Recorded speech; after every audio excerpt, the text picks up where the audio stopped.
107.5 The Diamond, your home for hip-hop and R&B. 107.5 Diamond DJ AR. Today we got a special guest in the building, John Anthony. What up? How you doing, my guy? Good. How you doing? Chilling, working. Another day, you know what I'm saying?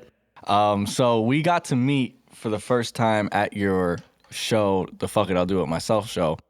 We found out about Villainous Records because you have a plate on your door here in the office. So you were our neighbor. We saw it. We're like, yo, there's a record label next door. Searched you up, looked through your stuff, like, yo, this is dope. Saw that you had a show coming up, reached out to come to the show, and that's where things kind of started off. So we did talk a little bit at the show.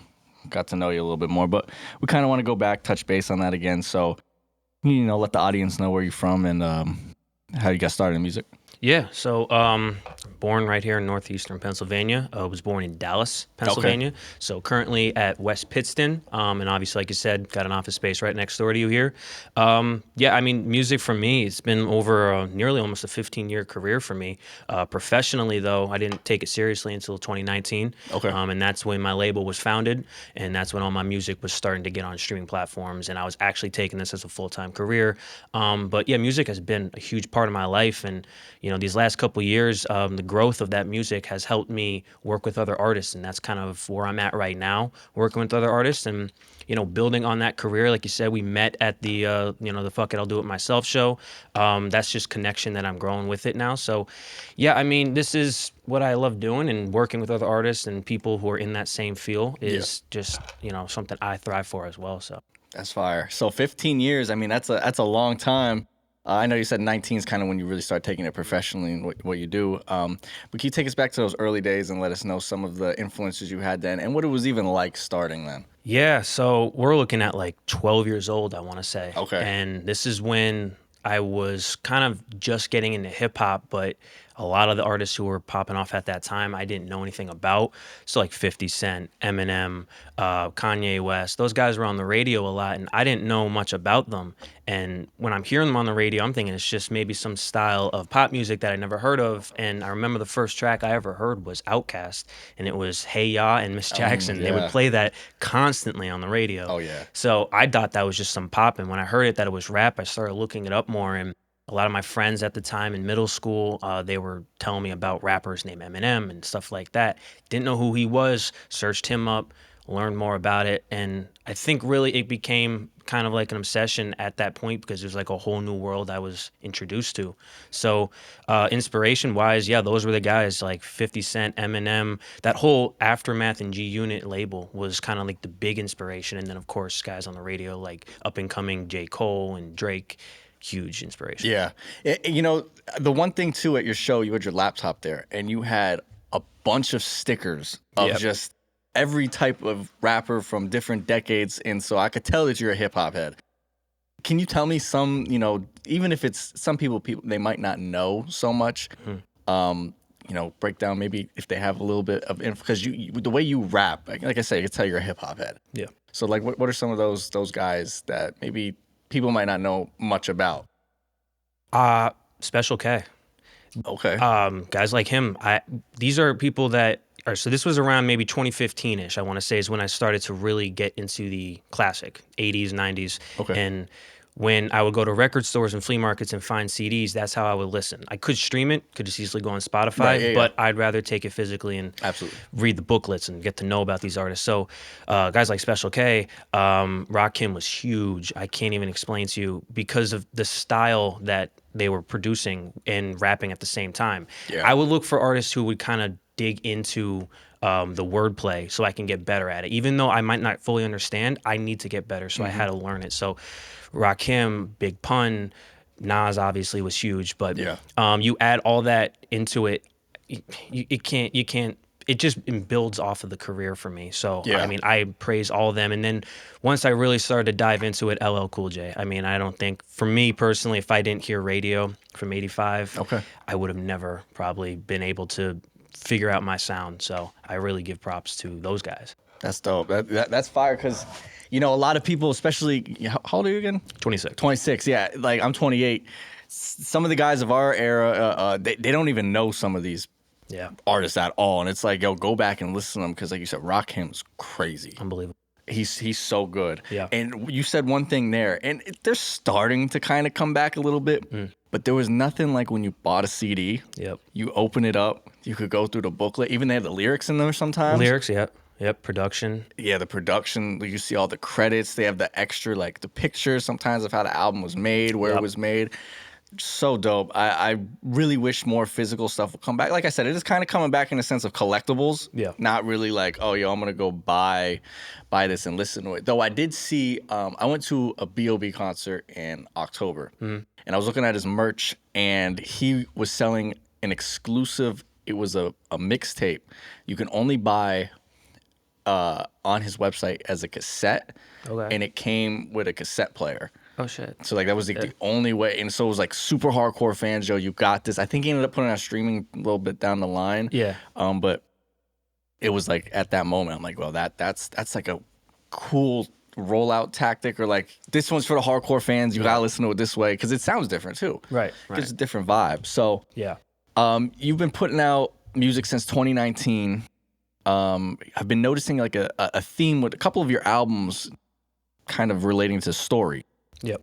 Can you kind of break that down a little bit?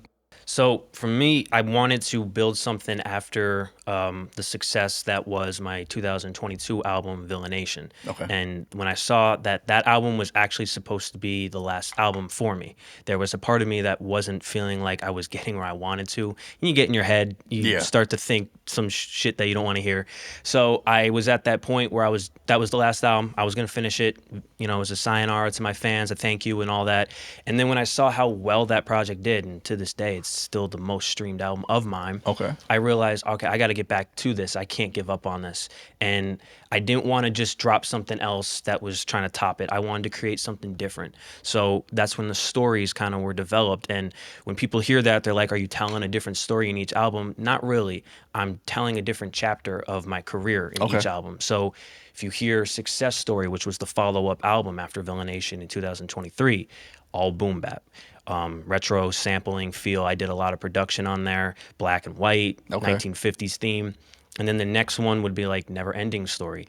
That was more like trap, mainstream, little bit kind of that, you know, R&B-ish, but also still rap. Okay. And then my last one, Backstory, which still was in that same category of trap music, but at the same time, I was doing a lot of like remixing to classic songs and also combining it with hip hop as well. So each story, it's not telling a story of my life as more so it's telling a story of like the direction I was going in. So that's where the stories kind of keep going in. And I'm continuously trying to see if I should keep going on that path because the fans do like that idea. Right. But yeah.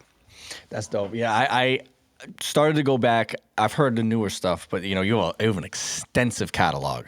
And everything, I just want to, you know, give you your flowers real quick because here in the 570, I haven't seen anybody kind of doing it to the level that you're doing it with how you have your website, how you have your label, the packaging.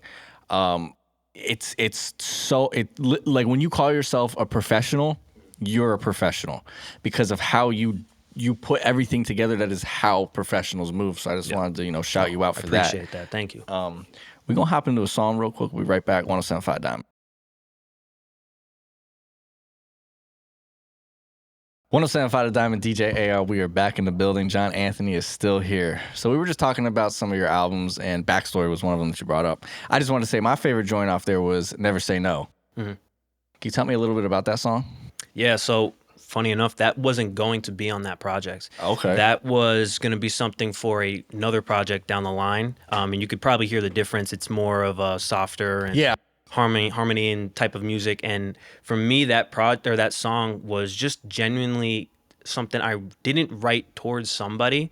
It was a mixture of people that I had in my life that I wrote it for. So it wasn't directed towards one person. It was more kind of directed towards everyone I've had in my life in a relationship and the good times that I would write. You know, so I feel like every record I usually write about somebody is a diss or going at them or something. We're going to talk about something like that in a few here. But this one I really wanted to kind of like write something good about my former past relationships. And that's why I held on to it for so long. I think that was written about 2 or 3 years ago, and I never really recorded it until this early year. So Yeah, it wasn't going to be on the album. I was looking to hold it for a different project down the line, but I just felt like it was the right time at that moment, and having it at the last song was kind of like your deep breather because of all the other hits that you hear on that album. Yeah, so. yeah.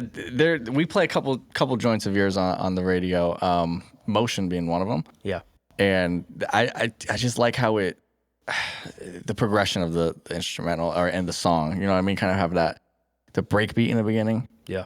And then it goes into, it kind of drops into that that hard trap beat. Yeah. And it's just what you do, especially. I could say a lot of things. It's just it's great. You know what I'm saying? I appreciate it. You brought something up about dissing people, and you just put out your new mixtape. Yeah. And this is the 7th installment. Yes.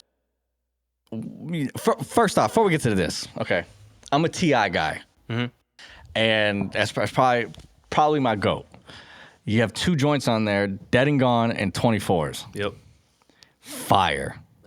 Absolutely fire. What made you pick those 2? Let's just start there. Dead and Gone, I should have mentioned this earlier when you asked me about like some inspiration, and T.I. was another one. Okay. And I heard a lot of Justin Timberlake growing up. Dead and Gone was the first Justin Timberlake song I ever heard, and that was on the radio. And that was one of my favorite songs back then. I think that came out in 2009, if I'm not mistaken. 08, yep. 08, 09. Yeah. So I was heavy on playing that over and over and over. I have the CD that it was on from the T.I. album. Yeah, Paper Trail. Paper Trail. So that was a huge song, and I always wanted to be able to do that song when I started making music. Never can sing. And I won't lie to you, when I did the hook to that, I really wasn't even feeling it myself, because obviously Justin Timberlake is on a whole nother level when it comes to singing. Yeah. It's like I don't want to be compared to that. So when I recorded it, and I played it for just a few people just to hear what they said. They're like, if you don't release that, I'm going to steal it and I'm going to release it myself. So I was like, all right, fuck it. We'll put it on the mixtape. So that was that one. And it's actually doing pretty good. A lot of people have said, like, I can't believe you can sing. And it's like, well, we're up and down with that. We're figuring it out. I heard, obviously, like I just said, Never Say No was one of my favorite songs on your last project, and you're singing on there. Yeah. I was blown away when I heard what you were doing on Dead and Gone, because I'm like, yo, it's kind of, I'm not to Justin Timberlake's level, right? Because we said he's different, but I'm like, yo, this is really close. Yeah. And yeah, 24s. 24s, man, again, another T.I. classic that I fucking love. Like that beat, and it's just so that I think it's a mixtape more so, if I'm not mistaken. Track music. That's the studio album. That's the studio album? All right. So then, that project was my first introduction to T.I. Okay. But obviously later on, more so, I want to say like 2015, 2014 is when I heard that and was more into T.I. Okay. And I always loved that beat. And what's funny is that track also then does a remix to another song, which is the Drake track. And for those who have heard that song, when Drake does that melody, that's pretty much him doing the 24s. Yep. So I thought that would be a cool switch up to do right off the bat, because also that album, Her Loss, with Drake and 21 Savage from, I think, 22, is one of my favorite Drake projects overall. So I just wanted to kind of put that together, because those were 2 good songs of mine that I love. Okay, yeah. 24s is becoming one of those staple songs that a lot of people sample. Yeah. Youngboy just sampled it like last week. Oh, yeah? Yeah, so it's like, I mean, it's iconic, that 24s. It's, like that, it's so catchy, it's hypnotizing. You know, so I thought that was dope. The beat switch to the Drake one, I could hear Drake influence in your music. Yeah. I like Drake. Yeah. We're gonna keep it at that. You know what I mean? I like Drake. I think what he does and what he's done for the genre and everything has been great. But you know. No, I get it. Yeah. Trust me, after the Kendrick stuff, it's been up and down. It's been up and down. Yeah. So right after you get done with Dead and Gone on the album, you go into Hit 'Em Up. You're talking some ish about an individual on there. Yeah. What happened? I know you talk about it in the song, but I want to hear it from. So, long story short, I was, for the longest of time, he's actually somebody that I've known for a very long time. I'm not going to say too much. You just got to listen to the song. That's fair. His rap name, I'll say, Little Psycho. He was a buddy of mine from like 2015, 2016. We both were kind of coming up together. He was from Scranton, so what he would do, me and him, we would we were in the music scene, but we weren't where we at right now. Yeah. So we would just have like freestyle battles in his basement with a bunch of friends. Nothing serious. It wasn't like no 8 Mile shit, but it was more like, you know, having fun. We started to take it seriously weekly, like every Friday we would do it. And what happened was I would start to not get chances to go up on like this little small platform and rap for all these other people. And I didn't really care because it wasn't like I wasn't taking it dead serious, but I was taking it better than anyone else was. Okay. And I started knowing like he wasn't really like, you know, inviting me to these anymore. So I was like, all right, well then fuck you. I'll do my own thing. Right. I helped him with music too. We actually made a mixtape together. It was terrible, but I still helped him with it. And ever since I did that, it was kind of like I gave him that little small push. Yeah. And then after that, we kind of lost contact. But around 2020 or something like that, or actually 2019, I think it was, when Villainous Records was formed, and I was taking my music professionally. I don't know if like envy grew or whatever the fuck it was, but there was stuff being said on social media that I, you know, fired back at. So there was another diss I did towards him. I think it was called Backstab in 2019, and then a couple other small subliminal jabs I threw in over the last couple of years. But recently, something I heard about my concert just kind of, you know, and I won't like address too much about what he said. Yeah. But something he said, he has his own record label with his own people. Okay. And they said something about the concert flopping and my music flopping. So I just said like, all right, now I'm fucking pissed off. Like I for so long I'm giving you like the fair. So now I'm pissed off. And when it just came to the song that I really wanted to respond back to, he's a huge Tupac fan. So I said, well, here, now I'm gonna show you what the fuck I'm gonna do. And honestly, I'm gonna be real. I think I took it easy on him with that. I think I really did, because there's a lot of other personal things that I tried to steer away, but I could have really went in on. But yeah, I mean, I think that it's. If that's taking it like, if you out there, I just, you know, I'd chill out. Because that was a joint, you know what I mean? When I was hearing it, I'm like, wow, I've never heard of him. I've never seen none of his stuff, but now it's like.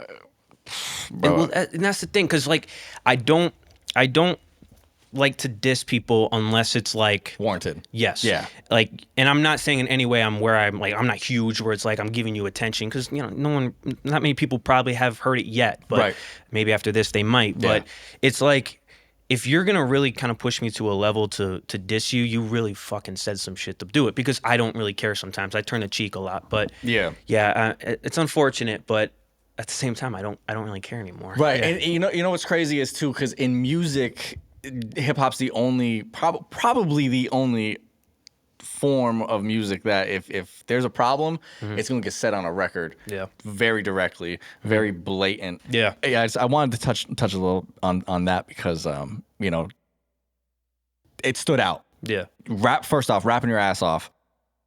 And the beat you chose, and it makes sense. You know, he's a Pac fan, so let me rub a little salt in the wound. Yeah. And Hit 'Em Up, because that's. And it's funny because the Villainology mixtapes as a whole, I feel like I can do anything with those projects. Like, since it's a mixtape and it's not going on streaming platforms and like the major streaming platforms, I can do absolutely anything. And that's why the last couple years, if anyone's really heard the Villainology mixtapes, I do a lot of remixes. Yeah. A lot of remixes. And I realize, like, most songs I do, if I'm gonna remix a song, I want to make sure that like I can do well at it, because the song itself is already so popular. I don't want to like fuck it up or anything like that. But again, with the mixtapes, I feel like I can do anything with them. So that's where it comes down to. Like, I'm not gonna drop a single unless you really have to push me to a certain line to drop a single. But that's why I use the mix. That's why I kind of have the Villainology. So it's like, if anyone kind of pushes me towards a certain edge, I can use that mixtape for that reasoning. I love too that with the mixtapes, you're kind of bringing back that like you said, you can go over other people's joints. I saw something. Tyler the Creator did that with Hey Now, Kendrick Lamar's joint off his GNX album, and the audience didn't understand why he rapped on a song that just came out with kind of like a similar cadence and stuff. And he just kind of like, he's like, y'all just show you don't know a shit about this culture, because this is how it's been forever. Yeah. And I think when we lost Stat Piff, I think when we lost Spinrilla, and I sound like a broken record because I love those websites.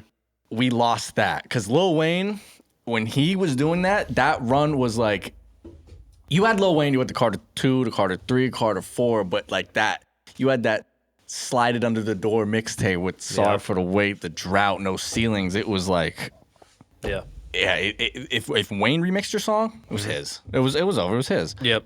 So you continuing that, I think, is incredible. You know, putting it on SoundCloud, YouTube, and it's your underground music to an extent compared to your studio albums and stuff. Yeah, it's like a whole new world. And I think any type of independent artist should consider doing something like that, because not only your Spotify and Apple Music is sacred. Like for me personally, like I don't want to just drop something out just to drop it. I know people say independent, you should just drop as much. I want it to be good, so I use that for that. But then your remixing and your mixtapes and all that can be a whole separate world. At any point in time, you can just drop it like this, and you know. So that I think any independent artist should have that same idea. I am the exact same way, because when I go on and I see some of my favorite artists, like what they're starting to do is put their mixtapes on there, which if they were like, for example, Wiz Khalifa, Cushion Orange Juice, that's basically an album, but he had dropped it for free on Dat Piff all these years ago. Now he's coming back and putting it on Spotify and Apple Music and all that.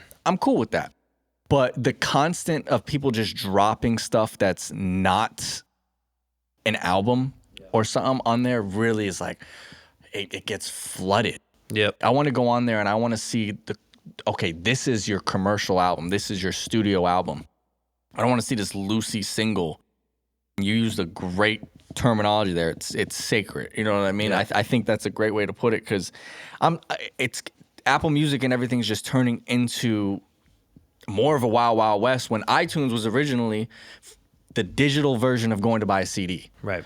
So you had to be somewhere and at some point of your career where you got that opportunity to put it up there. And now it's just like anyone can throw stuff up. And I think places like exactly as you said, you know, having those mixtape outlets to put them out is something that we're lacking in this day and age too. Because even as an independent artist, when you go up on Spotify and Apple Music, you're not competing with another independent or underground rapper. You're competing with Taylor Swift, The Weeknd, and you get stuck in that, and it gets more difficult to be found. But when you had those platforms back then, it was like one stop, one shop. You're coming here for this, and you got that. So keep it up with them mixtapes, man, because they're fire, and I got to go back and listen to it more and hear some more of the stuff on there. That, So real quick, let's get back to paying the bills. 107.5 Diamond. 107.5 Diamond, DJ AR, still here with John Anthony. So before we get into a couple more of these points with the things that you've been doing over the year, which I think you've had a great year. I want to know where you stand with hip hop today. How do you feel, and where do you think rap is in 2025? I mean, I think it's a mixture between the biggest it's ever been. Okay. And unfortunately the lowest. And I'll say that in a positive way as best as I can. So you obviously look at where hip hop is today. We're having hip hop in the Super Bowl. Yeah. We're having hip hop, on these live events that you would never really see hip hop in. Right. So that's great for the industry, especially when you see just the growth of the underground as well. However, and this might sound, hypocritical or whatever, but the talent in the underground scene seems to be making it in easy, and they just don't have the talent to be there. But again, it in the way it's kind of seeming like, well, if you got the money, here you go. If you got the streams and the fan base, here you go. But the talent is like the last thing. And when the fuck has that ever been the case for so long? But it seems like now it is the case, because it's a very copy and paste industry nowadays. So if I love where hip hop is, don't get me wrong, and I'm very on board where it is in the sense of growth. But like I said, I think genuinely there's a lot of talent out there that's being unheard, and it's being overshadowed or shined over by talent or people that don't have that specific talent, I feel. Yeah. Can I give a theory that I think is something maybe why it's the way it is? Yeah. Who were the big three? You had Kendrick, J. Cole, Drake, that order for me. Then they're from the blog era. The blog era is like the last era where people were developed on labels, media trained, all that. I think that's like out the window. And if you look to 2025, who are the biggest and most successful rappers still? people from the blog era. People that don't even think are from the blog era are from that era. Travis Scott, Freddie Gibbs, even for like some of that underground stuff. I mean, Benny the Butcher's almost 40. Yeah. He's newer too. Nobody in their 20s is really grabbing that spot. I think one of the Playboy Cardi, he's in his 20s, and NBA Youngboy. They're both in their 20s. They're like two of the biggest. I'd probably say the biggest. I think someone who's had more hits but hasn't had that album yet is Jack Harlow. It's a bunch of number ones. Yeah. And he just hasn't had that to take him to that next level, which I think he's a dope artist. I think he's someone that definitely deserves it. But in that realm, there's nobody kind of passing that torch. Now, I think we need to stop looking at, who's the next big three? I think that's an anomaly at this point. What we had, we have to be thankful for that we had those three in the run that they went on. Yeah. But yeah, it's like you said, it's less talent, it's more algorithm, it's more how many followers you got, how many numbers can you get, instead of are you actually talented? When back then it was like, if you're not talented, we're not even going to bring you in and develop you for a year or two, put a mixtape out, and then get ready for your debut album. And even then it was like, if you don't have a hot single, your album not coming out. Yeah. Somewhat kind of like that still with labels, but... No, I agree. And I think what I did wrong, and I will admit I did this very wrong, was when I was taking it professionally in 2019, my thought was you have to be the craziest spitter. You have to multi-syllables, put words in between and be like this crazy, I guess they call it the Eminem rapper type guy, especially if you're a white rapper. Right. So that was my philosophy. Like, all right, let me make songs that are like that. Let me do unique things. Realistically, 2020, even the 2010 era, it changed hip hop because of the way that, you don't have to, you can be simple with your stuff, but it also has to kind of, like you said, you have to be developed into, like, professionalism is huge. Right. So you got to have that. And then, talent a little bit, but it doesn't have to be to an extent of, lyrical miracle shit. Exactly, it's just got to be good quality music. And if you do that and mix it, and that's why I'm doing this as much as I can in my career, mix good quality music with professionalism, with talent, that's got to be noticed at some point. Yeah, I believe so. And I mean, like I said, I've preferenced it multiple times in this interview, is that what you've been doing, it's all of that. Yeah. And to go back on your point with the 2010s, I think even then there was so much, the albums were still really good. Yeah. Like from... Good Kid, Mad City, in my opinion, is the best album of our generation. Yeah. That's just my opinion. Then you have albums like Take Care, Nothing Was the Same, ASAP's albums, J. Cole's albums. Yeah. They were, you still had them. And they were moments when they came out. It was like, people, you got the album and it stuck with you. You listened to it maybe for a year or two, and then they get the next album. Yeah. Now they're more like playlists. And people have been saying this for years. Albums are kind of like out the window, and they're more like compilations. Yeah. And I just don't understand why, other than, and I might get a little messy here with this, a lot of these rappers just stopped caring about the art. That's why Kendrick Lamar, when I see him put out GNX, 12 songs, concise, great album. Mm-hmm. These other guys want to put out albums with 25 songs because it doubles their stream numbers.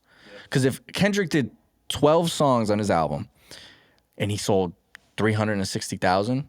So you're telling me if he put 24 on there, he'd do about almost 700. And that's why a dude over here is putting 25 songs, no name said, 25 songs, because a bunch of people do it. 25 songs on it. Now they're doing all these crazy numbers when it's just a minute and a half songs, 2 minute songs. And it's like, why can't we just get back to making something a product? Because I'll sit here and glaze Kendrick, I guess, all day long. But he's the standard, I feel. Yeah, and well, that's something that I'm learning now. If I go back to the last couple albums I put out, we're looking at 17, 20 tracks or something like that. But it wasn't because of I wanted to more boost streams. Your numbers. It was just I love making music, the quality of it. But you even look at artists nowadays, they're kind of taking that. It's either, I want to say it's because they want to do it the way that Kendrick's doing it and making a quality album, so they're dropping 10 tracks. But I also kind of feel like they just might not have enough quantity in their mind to make more. So it's a mixture between all that. But again, going back to your point with today's music, I did mention it's easier to get in, not because of you have to go to these events and conferences and festivals. That's how it used to be back in the day. Now it's you make a song and it goes on a girl's TikTok and it blows up. There you go. And that's I hate that idea. I mean, it's good. It's a good marketing strategy. I'm not. Yeah, content is king, as they say. Yeah. And I can understand it from a standpoint that the consumer on Instagram, you got about I think it's like a second and a half to catch their attention, and then they're gone. Yep. So like doing the types of content and putting it out there, it's great to have your own platform where you can just put out as much as you want to get it out to the consumer, but it has its pros and cons. The people I think that deserve it more don't get that opportunity as much because the clickbaity, maybe a little bit more shock value, dumb stuff. Yeah. That hasn't it's just trash. I'm I'm not even gonna sit here and try to sugarcoat it. It's just garbage. Yeah. Yeah. Gets in and it starts going. So there's another point you said in there that I want to touch on is, you were talking about like that lyrical miracle rappers, I guess, image or people portray of certain things. How is that? Has anything affected you in that sense when it comes to this, like doing music? Or how, if it has that you've dealt with anything of that? So with my early music, yeah, I was doing everything I can to have multi-syllabic rhyming in my music. I wanted to blow the audience away with my music. I wanted, if I was telling a story or if I wasn't, I wanted you to hear that and have to rewind it, like, what the fuck did he just say? Yeah. That's what I thought real hip-hop was. Mm-hmm. I grew out of that a tad bit when I realized, obviously I got compared heavily, and that was a huge, that hit me hard. So I had to change my style a little bit, but I also realized you don't need that much nowadays. But as much as I changed my style to what it is today, which is more radio-based, mainstream-based, it kind of, it's harder, I feel like, to write to that than it was to write to these, multi-syllabic rhyming songs. And that changed a lot of my style and, my mindset with music because I enjoyed doing that. And that's where the studying came from. Kids nowadays don't have to even study. Like, as much as I want them to go back and know who, Cool G Rap is, they won't give a shit anymore. It's like, I don't need to know that. Like, I just need to know who's popping today, see what they're doing, and do it that way. And you might be right.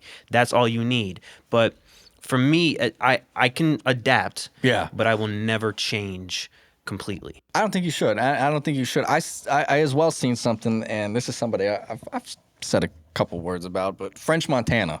Yeah. He said, all the lyrical rappers I know are broke. Mm-hmm. How?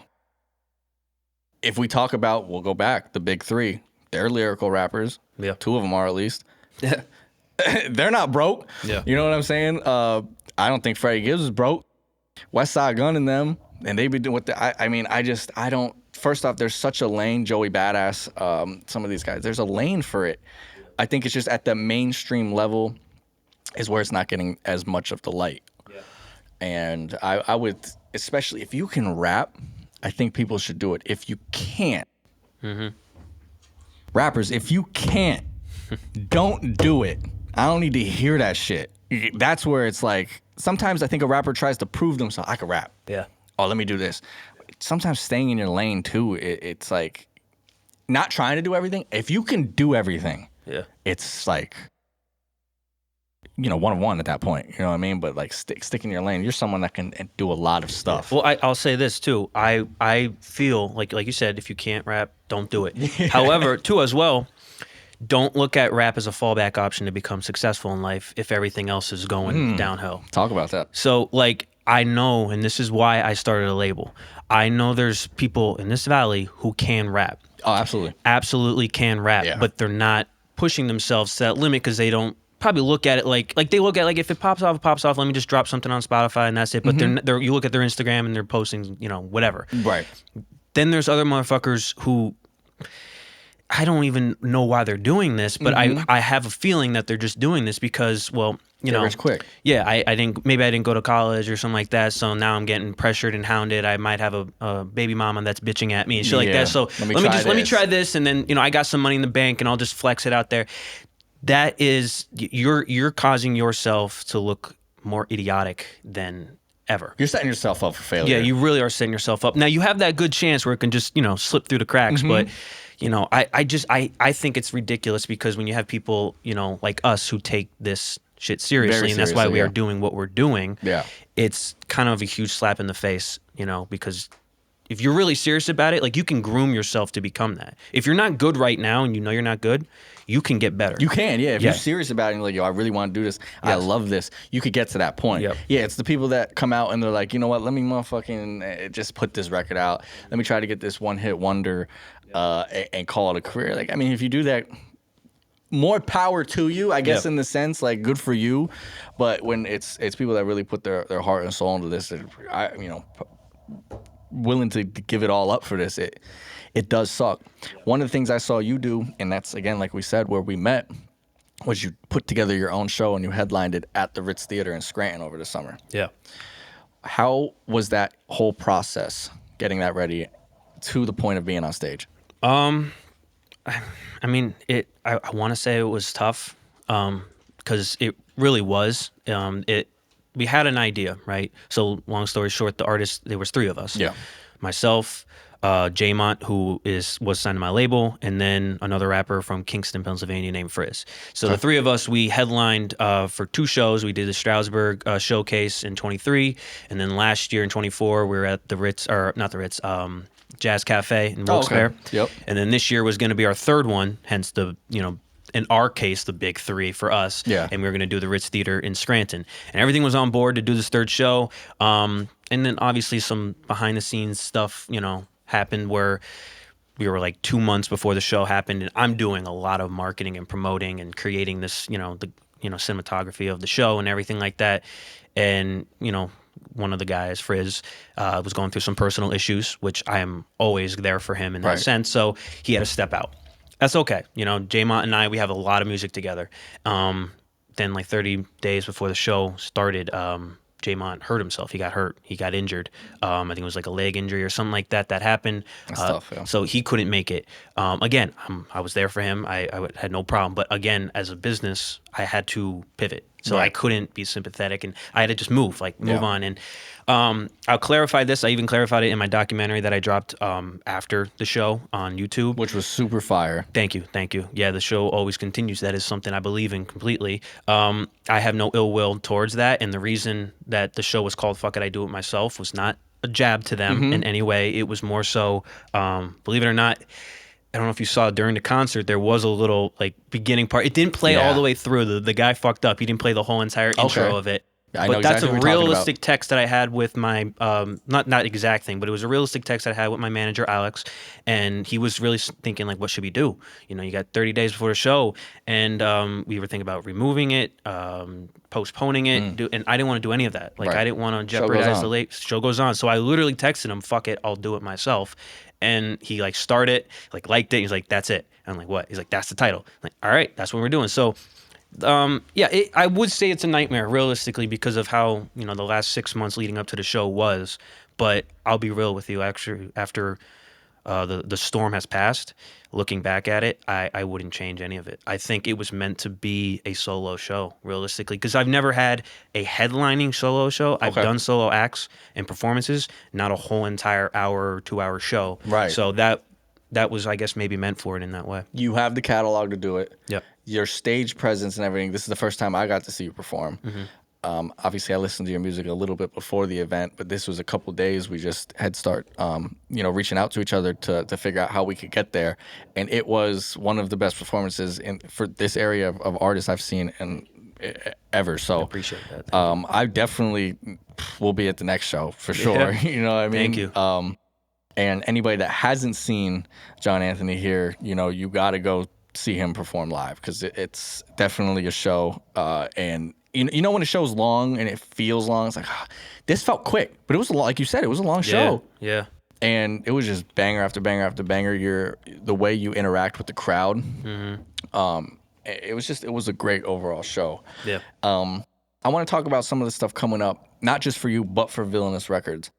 What is next for John Anthony and Villainous Records? So obviously, Besides the mixtape that just dropped at the end of the year, we're looking. I sat down. I'm looking at a good 2026 for myself, for Villainous Records and the artists involved. And I think I just mentioned a couple ideas before about possible ideas I want to do for the company, and then collabing, working with you guys on some cool ideas. So Absolutely. that's top tier for me right now. I will announce this, I guess, kind of now, but it's still in the works. For the first time, I don't know if an independent artist has had this, but I'm gonna try and drop a greatest hits next year. Okay. I want to do that in the sense because I wanted to do it the last couple of years, but I feel like right now is perfect to kind of hit the reset button on everything. We have people who are part of the label that are no longer part of the label, and I have eyes on new artists that I really want to sign and work with. Yeah. So it's kind of like a quick rebrand, but not like complete reset. So but I also don't want to forget about all the music that we've had or I've had. So I want to do something like that. I'm not sure when that's going to come out yet, but stay tuned for that for sure. But that's one of the ideas. And then, of course, I want to kind of get more content out there with the artists that I do have. So I have J Jug, who's still part of my label. Yep. I want to get him an album at some point. And then I signed Micah Harnish. He's a local singer from Lancaster. Okay. So he doesn't do hip hop, but he was my first outside artist that wasn't hip hop related that's got signed to the company. Dope. He wants to drop another EP, so we're going to work on that. And I want to expand more beyond hip hop as well. Like I do want to keep my, find that, that talent. Yeah. But I do want to find other singers, maybe a band or something like that, because I have an idea for some really cool content going into the summer and a little bit later. I think as a businessman and just a label in general, it's smart to have people outside of just hip hop, even if you don't expand too far. Because I think one of the best things that we've gotten in rap, and we don't get much of it anymore, is the collaboration between a hip hop artist and an R&B singer. Yeah. There's just so many different examples of it from the Ja Rule records, some of the joints Eminem had with Rihanna, T.I. Like, they're big records. You still hear them to this day, and you just don't get much of them anymore. So I love those collaborations, and hearing something like that, I think is really dope. Yeah. I want to dive just a tiny bit more into the record label standpoint. We talked about it a bit briefly at the show and somewhat today, but what really inspires somebody to start a record label, especially at the point you're at in your career? So originally, the label was just for me to have some type of title next to my music. Okay. Originally.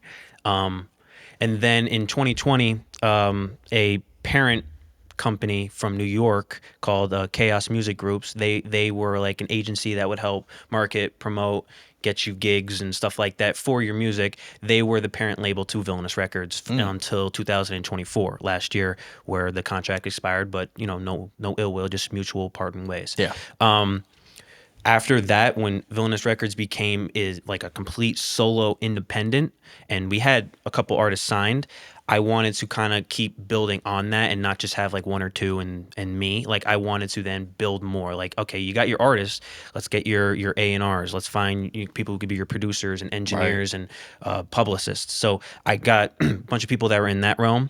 But for me, ultimately, the reasoning for creating a label the way it is right now today, having an office space, is I know there's talent out there. You know this too. Yeah. And we mentioned it before. And I know there's people that the same way that I'll use J-Mont as an example. Mm-hmm. He came up to me at a bar one day before he was even signed. He said, I heard your music. I find it dope, man. Can I just send you something? And you see, I'm like, yeah, send it. He literally sent me a video in his car rapping to, I believe it was a Mobb Deep beat.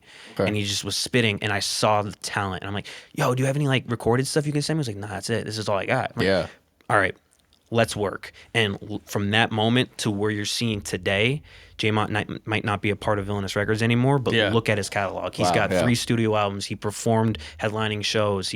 Has his music out there. He's sold merch. Like, he's grew a fan base because of what I've helped him out doing. And he's done a lot himself too. Like, he's grown. So I want to work with artists that is just like that. I want to see that talent in this area be found and heard and develop them into professional. Right. So yeah, that's something else, because I think, like you said, there's so much talent, and it just needs to be tapped into a little bit more. And when it has that backing behind it, but artists listening out there, did you hear all the stuff he said from publicists to A&Rs, producers, engineers, all this stuff is what it takes to make a proper project. Like we said, you could just throw something out there. But the guys that are really doing it like that, it's a lot of stuff behind it. And it just keep it up with what you're doing. Like, I can't say it enough. It inspires me. Yeah. And we have, we might have some stuff in the works. I produce and stuff. Yeah, so, yeah. But I'm always listening too. Like, you can always submit to me on Villainous Records. There is a submission page. So if there's artists out there that hear this and just want to give it a shot, you don't have to be signed to my label for me to help you. I have exclusive deals that I'll do for like a couple months or even a project just to help you put it out there and market it properly. I can do that for an artist.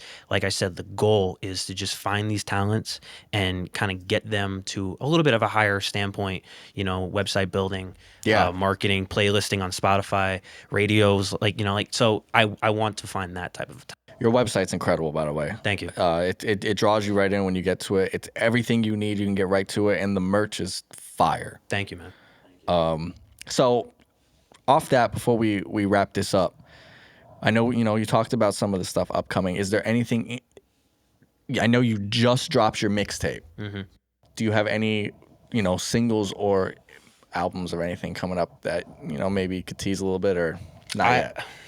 I mean, besides the greatest hits thing, I have a ton of music in the vault. Like, I'm talking a ton of music. I'm sitting on maybe 3 or 4 albums. Okay. Problem is, though, those albums might not, like, every time I write it and make it and I keep it, it's like the lesser it doesn't come out, the more I'm moving on to something else. Right, so, yeah, I got a ton of new music, like, currently that I would kill right now to just drop. But, again, everything I do is planned out. Yeah. So if I can definitely say anything, like 2026 is, I'm going to make sure that there's a lot of music, not only for myself but for Villainous Records talent. So if you do support my music or you do like it and you want more that you can listen to, I expect some more big things with my music for sure. 2025 for John Anthony was a great year. Mm-hmm. 2026 for John Anthony, I'm expecting just as much, if not more. And everybody listening out there, make sure you go check this guy out. Where can they find you on social media and everything? So on Instagram, it's johnanthony.music. Okay. You can also follow me on my website if you want to keep up with everything, which is literally johnanthonyofficial.com. You can also check out Villainous Records, which is literally in Villainous Records on Instagram, and villainousrecords.com as well. So those are kind of my I would say my main links that you would want to check out. Okay. John Anthony, is that just your name? So quickly on that, but my first name is Anthony and last name is Grandinetti. Okay. But John is my middle name because it's actually Giovanni, but that stands for John in Italian. So I just, took it and moved it right over. There's more to it, but I don't really know. Yeah. Hey, my name's Anthony, so it's Anthony Ruiz, so AR. Okay. That's how I got my name. So two Anthonys. Two Anthony's, the greatest name of all time. That's what I'm saying. 107.5 The Diamond, DJ AR, John Anthony was here today. My show is 5 p.m. to 8 p.m. every single Friday on 107.5 The Diamond. I appreciate you coming up here. Thank you. Real quick, actually, just slipped my mind. If I had to give a recommendation for someone I want to see you do a song with that we've had up here, check out Crease Cooper. Cooper, I think you two would make a phenomenal song together. Okay, yeah. He a rapper. He could get on a joint where you guys are rapping. I need that, yeah. Fire. Okay, then yes. Thank you so much, my guy. I appreciate you, my guy. We out.